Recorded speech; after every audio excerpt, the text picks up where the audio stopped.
Okay, so I want to tell you about when my parents redid their basement. They did this when I was just starting in college, so maybe around like 2008. So the medium's already come.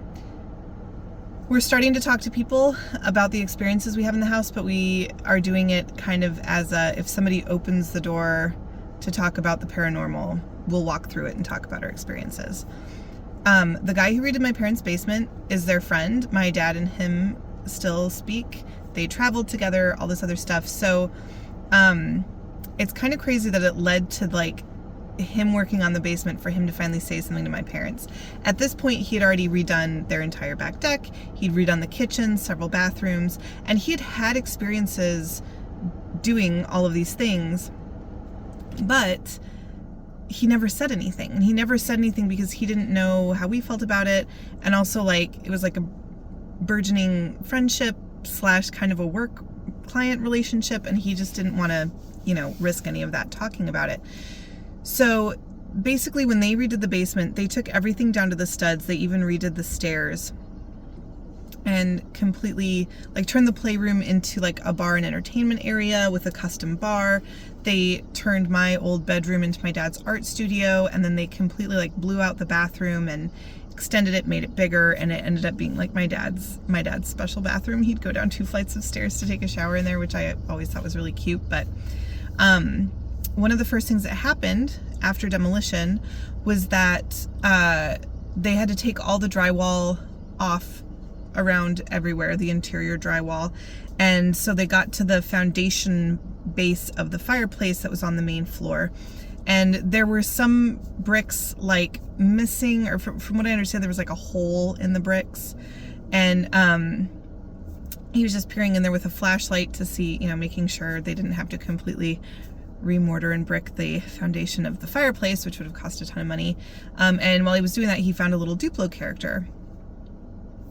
I don't think this little toy was maliciously put there. I honestly think probably one of the contractors or construction workers in 1979, when they were building the house, either like found it in their pocket and thought it'd be cute to put it there, or maybe it was just something that they did where they left a little token of themselves in every house that they built.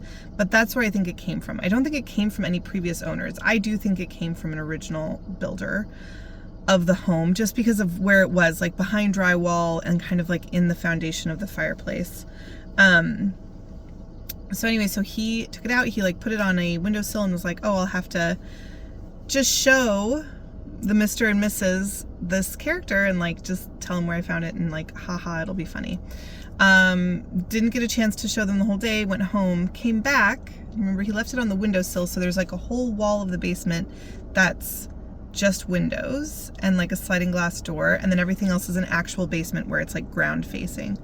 So he puts it on a windowsill, and when he comes in the next day, it is on its side on the opposite end of the basement, like somebody had picked it up and thrown it. This happened several times. He would come in, he'd leave it somewhere, it would get thrown. And it happened enough, like back to back to back on the days he was there, that he decided not to say anything to my parents and started putting it in like very random places to see if it would get moved. So it kept happening. And he was like, oh, that's funny. And he kept saying like, I gotta tell him about this. We'll kind of forget. And then no one knows where this came from. It didn't look like, we did have marbles growing up, I should say. But this marble was not familiar to me. He came in one day, and in like the middle of the floor, in like the middle of basically the basement, because at this point it was just one room, everything else had been knocked out, there's a pretty large glass marble just stuck in the middle of the room. He was like, well, that's weird. So he picked it up and he put it, somewhere to kind of get it out of the way so nobody slipped and fell on it. And was like, oh, I'll have to, with the Duplo character, show this to them.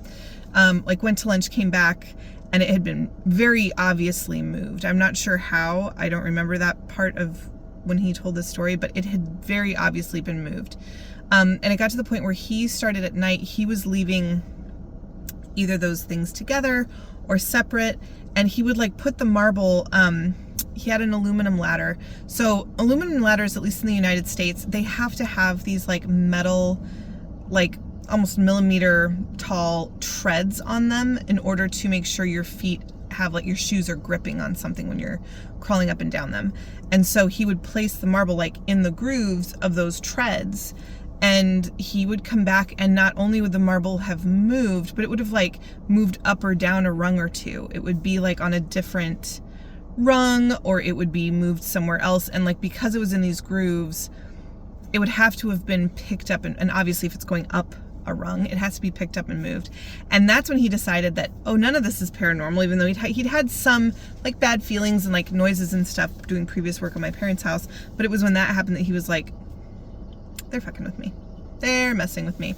So he like basically walked around. There's no stairs. So he walked around, went up to the kitchen, and like, let's go to my dad with this marble and this toy in his hand. He's like, are you messing with me? And my dad's like, what are we even talking about here? He was like, I found these two things, this in the fireplace, this just showed up in the middle of the room. Every time I leave, they've moved, and like, you know, it looks like the toy's just being thrown, but like this marble is like moving. He's like, are you messing with me? And my dad's like, no. He's like, is your wife messing with me? And he's like, no, we're like, that's your construction zone. Like, we're not going down there. We're also, he goes, I'm not walking around the house to go in there. And then my dad said, you know, the house is haunted. And then they started talking about it. And that's when this guy started talking about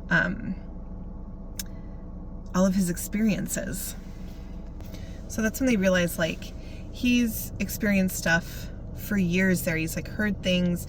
He's gotten like really bad sensations when he's been upstairs in particular working. He was like, it's just getting really kind of crazy downstairs. And I will start telling more stories about like what happened down there. If you've made it this far, I know it's a 7-minute video already. I super appreciate it. I appreciate you sticking in there with my stories. I'm going to start uploading all of them here on YouTube, and then I will try to get them posted on TikTok, but I just don't know if that's going to be a thing that they're going to allow me to do.